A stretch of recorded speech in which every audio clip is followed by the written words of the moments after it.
살펴본 거가요. 그 외부 지식이었습니다. 이 달란트 비유를 이해하는 데 필요한 외부 지식이었었고요. 내부 지식에서는 그 바로 앞에 나오는 열처녀 비유 그 앞에 주인을 기다리는 종의 비유에서 나왔던 그 집안을 잘 관리하고 있었던 사람이 받는 상과 칭찬, 혹은 잘 관리하지 않았던 사람이 받았던 징계, 이런 것들이 달란트 비유와 잘 연결되면서 이해하는 데 참고가 될 수 있습니다. 인물에 대해서 좀 보면요, 주인은 그 비유의 문맥에서 물론 그 재림주 예수님을 상징하는데요. 문제는 이제 이런 거가 있죠. 이 한 달란트 받은 종이 주인에 대해서 굉장히 나쁘게 악평을 하죠, 그죠? 그리고 주인은 그게 아니다. 나는 정당하고 네가 나쁜 사람이다. 종은 주인이 나쁜 사람이라서 내가 일을 안 했습니다. 그럼 누구 말이 맞을까요? 우리는 당연히 주인의 말이 맞다고 생각하죠.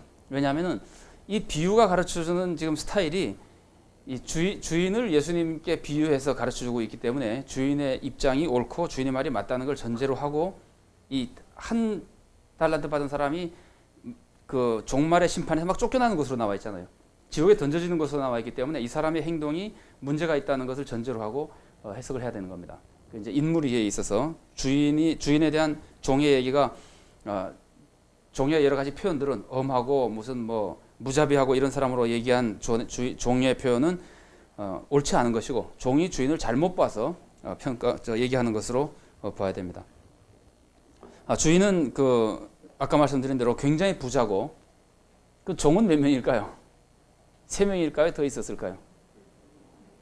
더 있었겠죠. 나중에 다른 사람들에게 이 종에게서 한 달란트를 빼앗아서 뭐 5달란트인 사람에게 주라고 했을 때, 그 누구인데 주라고 그래요? 10달란트인가요? 표현을 10달란트 가진 자에게 주라고 할 때 그 말을 셋이 있는데 셋을 앞에다 놓고 얘기한 걸 볼 때 다른 종들이 얘기한 것 같죠, 그죠? 그래서 이 사람에게 종이 여러 대 있었다고 볼 수 있습니다. 그러면 무슨 의미가 있을까요? 종이 여러 대 있었다면은 한 달란트 받은 사람은 선택받은 사람입니까? 그런 이미지가 좀 있죠. 한 달란트 받은 사람도 이게 우스운 사람이 아니에요. 이 사람도 괜찮은, 주인으로부터 조금 그 지위나 뭐 재능에 대해서 인정받았던 사람이에요. 네, 그런 그 분위기를 우리가 짐작할 수 있습니다. 그리고 이제 그 엄격하게 심판하는 모습. 네, 그래서 책임을 맡겨주고 은혜를 베풀어주지만 거기에 부응하지 못할 때는 아주 엄격한 심판이 있다고 하는 것. 그거는 그 악한 농부의 비유나 이런 거에서 나타났던 모습들과 쭉 일맥상통한 모습이라고 볼 수 있습니다. 이제 한 달란트 받은 종에 대해서요. 이 사람이 역시 많은 종들 가운데 선택된 사람이기 때문에 능력을 어느 정도 인정받은 사람이고, 그런 의미에서 굉장히 은혜를 입은 사람입니다. 은혜 입은 것이 없는 것이 아니라. 그러나 주인이 맡긴 돈으로는 이익을 남기기 위해서 노력하지 않았습니다. 이 노력하지 않은 가장 큰 이유는 주인을 가혹한 사람으로 보아서 이제 무서워해서 그런데, 역시 무서워한 이유는 실수를 하면은 더 큰 징계를 받을 것이다. 아마 이런 것들이 쭉 이어져 있는 두려움이라고 볼 수 있습니다. 그러니까 아무리 주인이 무서워도 자기가 확실하게 잘할 수 있으면 했을지도 모르죠. 그런데 만에 주인이 보세요. 주인이 이 사람이 생각할 때는 뿌리지도 않고 심지도 않고 막 거두려고 그러는 사람인데, 심어놓은 걸 가지고 망쳐놓으면 얼마나 야단 목소리를 떨겠어요, 주인이. 그러니까 이 사람은 못하겠다. 큰일 날 사람이다. 이 종이 보기에는. 그래서 이제 근데 여기에는 몇 가지 이미지가 여러 가지 이미지가 좀 내포되어 있습니다. 종이 실제로 그렇게 믿고 그랬던 것 같기도 하고, 믿고 그랬던 것임에 거의 틀림없는 것은 오랫동안 이렇게 묻어놓고 그대로 지키고 있는 것을 볼 때, 그러나 또 다른 각도에서는 그 변명적인 요소도 있습니다. 자기가 하지 않은, 그래서 변명적인 요소 안에는 이 사람이 책임지기 싫어하고 나태하는 것이 포함되어 있거든요. 그래서 주인이 종을 꾸중할 때 악하고 게으른 종아 그러잖아요. 그래서 이 사람의 악한 것은 주인을 이해하지 못하고 신뢰하지 못하고, 그러니까 신뢰하지 못해서 두려워하기 때문에 한 행동도 포함되어 있고, 또 하나는 게으르다는 표현에 암시되어 있는 것대로 게으른 것도 이 사람의 한 가지 문제입니다. 그러니까 우리가 이 한 달란트 받은 종의 문제를 제기할 때 게으른 것만 가지고 얘기하면은 아주 중요한 포인트를 비껴나가는 것이 돼요. 게으른 것도 있으나 오히려 더 중요한 것은 무서워서 하는 겁니다. 그러니까 믿음이 없어서 하는 겁니다. 주인을 신뢰하지 못하고.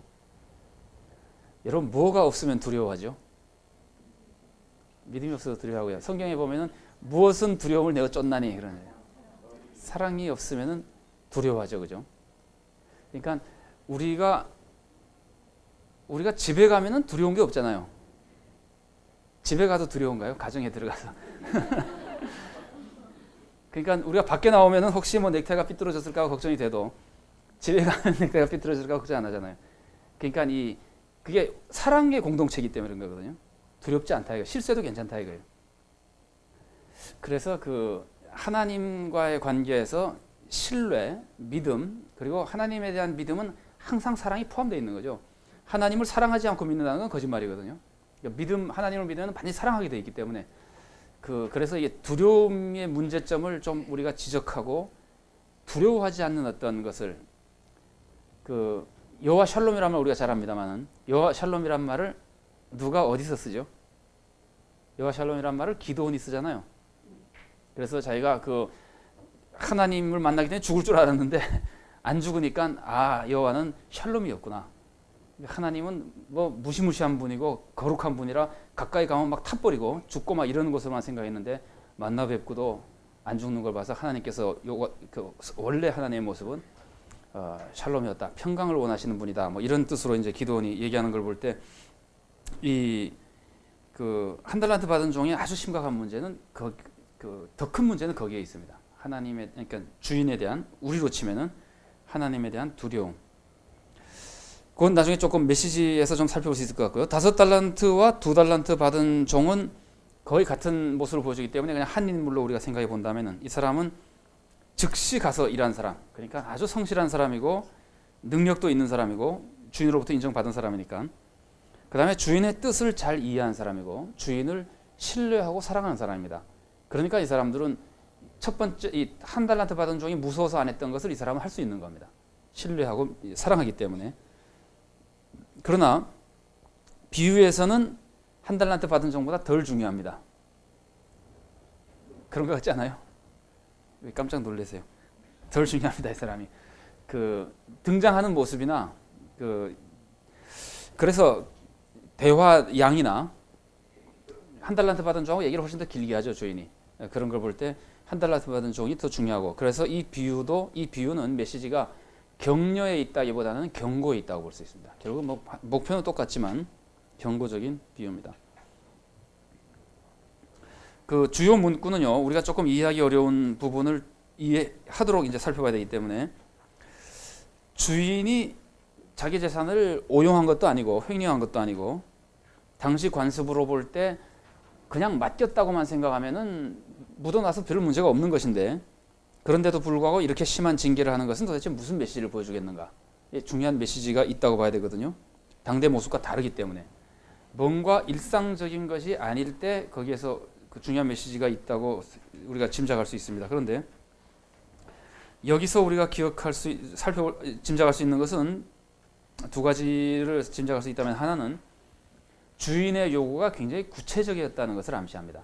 그러니까 주인이 막연하게 돈을 그냥 맡긴 정도가 아니고, 그렇다면 묻어놓은 것도 괜찮은 거거든요. 근데 주인은 이걸 가지고 실제로 뭔가 해보기를 바랐던 거예요. 자, 나중에 보세요. 5달란트를 받은 사람이 10달란트를 이제 만들어 가지고 오니까, 5달란트 남겨서 10달란트 만들어 오니까 주인이 한다는 말이, 잘했다. 착하고 충성된 종아, 내가 작은 일에 충성했으니 더 큰 것을 맡기겠다. 요 분위기가, 이런 기분도 좀 들어요. 내가 5달란트 맡긴 것이 내가 정말 너희들 5달란트 맡길 때 내 운명을 걸고 맡겼다. 그게 아니고 너 이거 가지고 어느 만큼 잘하나 한번 봐야 되겠다. 어느 거예요? 전자와 후자 중에서. 후자 이미지가 훨씬 강하죠. 너 어떻게 하는 거 좀 봐야 되겠다. 네가 이거 가지고 하는 걸 좀 보겠다. 그래서 이제 잘하니까 더 이제 막 맡기려고 그러는 거예요. 시험적인 기분이 들거든요. 그런데 한 달란트 받은 사람 그걸 지금 넣어놓고 있었으니 얼마나 바보짓이에요. 이게 지금 한 달란트를 가지고 남기든 못 남기든 해봐야지 지금 되는 것인데, 그러니까 주인의 의도가, 그런 의도가 있었다는 것이 여기 나타나는 것을, 암시적으로 나타나는 걸 볼 때 주인의 구체적인 요구를 이 사람이 맞추지 않고 자기 임의로 이 정도면 되겠지 하는 것으로 했다 이거예요. 내가 볼 때 상식적으로 이게 맞다 이거예요. 그러면은 이 정도로 하면 주인이 나를 어떻게 하겠냐? 내가 이 정도로 했으면 어떻게 나를 잡아먹겠냐? 근데 잡아먹기는커녕 지옥으로. 그러니까 이게 주인의 명령이 구체적이고 우리가 함부로 그걸 가감할 수 있는 것이 아니라는 이미지가 이 안에 내포되어 있다는 거죠. 우리의 상식과 좀 다르다. 그래서 그 또 한 가지 이제 그 비슷한 그 원리입니다만은 우리가 조금 더 구체적으로 생각해 볼 수 있는 것은 하나님의 평가는 세상의 평가와 다르다.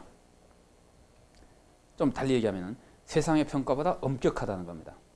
세상의 눈으로 볼 때는 괜찮다. 이 정도면 되지 않았습니까? 목사님들, 교인들하고 얘기할 때 혹시 이럴 때 답답하지 않아요?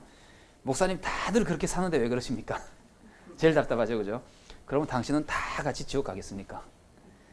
그게 좀 다르고 사회를 변화시키고 해야 될 사람들이 다 그렇게 사는데 왜 이렇게 피곤하게 말씀하십니까? 이러면 제일 답답하죠. 그거는 존재 자체를 부인하는 거거든요. 그 소금이라는 세상과 다른 존재라는 걸 부인하는 거거든요. 그러니까 이 달란트 비유도 사실은요, 세상의 눈으로는 뭐 괜찮다. 이 한 달란트 받은 종은요, 자기 생각으로는 이 주인에 의해서 변명하고 있지만은요, 자기가 이렇게 앞뒤를 딱 재보고 그 다음에는 세상적인 관습, 그 다음에 자기가 볼 때 괜찮은 정도의 기준 이런 걸 봐가지고 했을 때는 이 사람 큰 욕 먹을 거로 생각하지 않았을 수도 있습니다. 그 변명하는 걸 볼 때 좀 두려워했다는 건 나타납니다만 워낙 이제 주인을 무서워하는 사람이니까 일상적인 거면은 이 정도면은 칭찬을 기대할 수도 있는 행동이라고 볼 수 있습니다. 그러나 주인의 요구가 뚜렷하고 구체적으로 나타나 있고 그 다음에 기준이 세상에서 괜찮다고 하는 기준과 다르기 때문에 그 다른 수준으로 요구하는 겁니다. 그래서 이게 만일에 달란트 비유가 일하는 거 아니에요? 주로 일하는 거라면은 우리의 삶의 기준은 도덕성에 일반적으로 도덕성에 있어서나 윤리성에 있어서만 세상의 기준을 넘어서는 것이 아니고 우리가 윤리 도덕에 있어서는 세상보다 훨씬 높은 기준에 살아야 되죠. 이게 아마 불신자들이 들으면 땅을 칠 거예요. 저 사람들이 말은 저렇게 하면서 더 나쁜 놈이라고. 우리 정말 그래야 되거든요. 그 세상의 소금이라 빛이라고 하는 게 다 그런 것을 의미하는 것인데 비교도 안 되게 높은 수준에서 윤리 수준에서 살아야 되는데 그거 말고 일하는 수준도 그러니까 예수 믿는 사람은 일을 좀 많이 해야 돼요. 예, 남보다 하여튼 더 많이 해야 돼요. 남기는 건 둘째치고 일을 훨씬 더 많이 해야 돼요. 근데 그것 자체의 수준도 훨씬 높다는 것을 이 한 달란트 받은 종에 대한 사회 관습과 주인의 징계가 사실은 우리들에게 알려주고 있는 겁니다.